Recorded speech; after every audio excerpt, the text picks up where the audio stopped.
Arkansas Senator Tom Cotton, member of the Senate Armed Forces and Judiciary Committees. I want to talk about the media aspect of this, and especially going back last year and pull something up that shows what you were talking about a year ago and how you were criticized. But let me ask you, do you agree with what Rand Paul just said in terms of the possible cover-up by the NIH?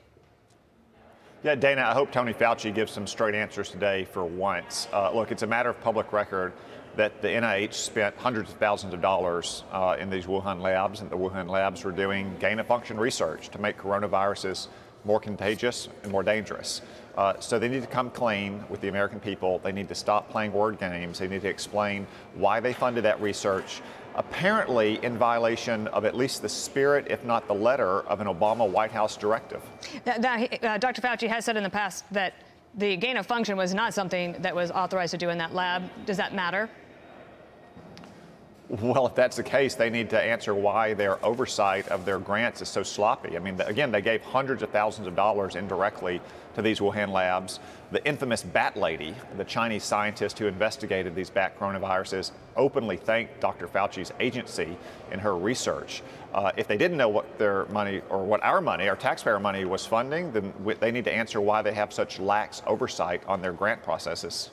All right, let's talk about the media. So Glenn Kessler is the Washington Post fact checker. He wrote this about you recently. He said Senator Tom Cotton, from the start, pointed to the lab's location in Wuhan, pressing China for answers, so the history books will reward him if he turns out to be right. The reason he wrote that is because if you look at all these past headlines from a year and a half ago or so, Tom Cotton is playing a dangerous game. He repeats fringe theory and on and on.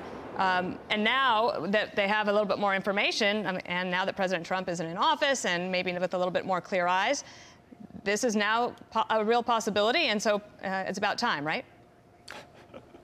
Well, Dana, I'm not looking for any awards from the mainstream media, and I'll let history sort things out for itself. What matters most to me is that the American people get answers. Was the Chinese government responsible for unleashing the worst pandemic in a century on the world through a combination of its negligence in these labs and then its deceitfulness in covering it all up? Could it have stopped this pandemic much earlier if they had been open and transparent from the very beginning in late 2009 and early 2020 about what had happened in those laboratories? That's why we need to demand answers. That's why we need a credible investigation, not another whitewash by the World Health Organization. Okay, I also wanted to ask you about this.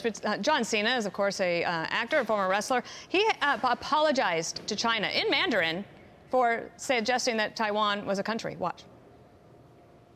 我有一个错误，我必须说，现在就是很重要。